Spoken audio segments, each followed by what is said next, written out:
मनीषा किचनमध्ये तुमचं खूप खूप स्वागत आहे। आज आपण बनवणार आहोत शेपूची भाजी।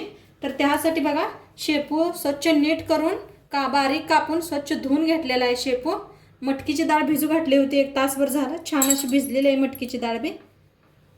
आणि इतर लसूण आणि मिरची टेसून घेतले, मी चेचून घेतले एकदम बारीक, आणि टोमॅटो 1 कापून घेतले। आणि कढाई ठेवल्या, कढाईत तेल ओतले। आता तेल बी आपलं चांगलं तापले। आता मिरची चेचून घेतलेली लसूण आणि मिरची भाजून घेऊया, मिक्स करून भाजून घेऊया। आता लसूण मिरची छान अशी भाजली, टमाटो टाकूया याच्यात। टमाटो बी हलवून छान असं भाजून घेऊया। टमाटो बी छान असा भाजला या, टाकूया भाजी।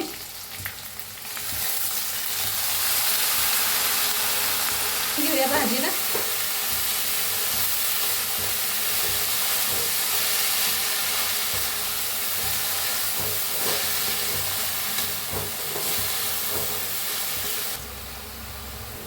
आता डाळ बी टाकूया ह्याच्यात, पाणी काढून घेतले डाळीचं बी, मिक्स करून घेऊया डाळीची भाजी।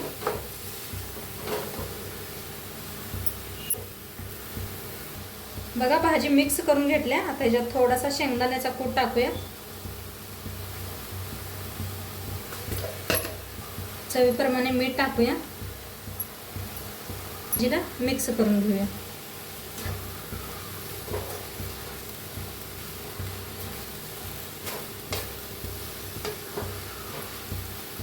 आणि या भाजीला झाकायच नाही, असं शिजवायचं, म्हणजे भाजीला पहिलंच बघा पाणी जास्त सुटतंय, आणि झाकल्यामुळे आणि पाणी जास्त सुटतंय, त्यामुळे बिन झाकता शिजवायची भाजी। आणि ही भाजी बनवायला आमच्या माया वहिनीने सांगितली होती, त्यांचं नाव आहे माया वहिनी, माया नाव आहे त्यांचं। तर त्यांनी रेसिपी सांगितली होती, तर बनवा म्हणून सांगितल्याप्रमाणे मी बनवल्या। नक्की तुम्ही बी करून बघा ही भाजी। तर शिजवून घेऊया 1-5 मिनिटं। बघा मस्त अशी भाजी शिजली आपली। आता गॅस करूया बंद, आणि त्याच्यासोबतच खायला आपण भाकरी करूया।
बघा मस्त अशी भाजी, भाकरी आणि सोबतच लोणचं, आणि मस्त लागतं खायला। नक्की तुम्ही बी करून बघा, आणि व्हिडिओ कसं वाटलं ते बी नक्की सांगा। चॅनलवर नवीन असाल तर चॅनलला सबस्क्राईब करा, लाईक करा, शेअर करा, कमेंट करा।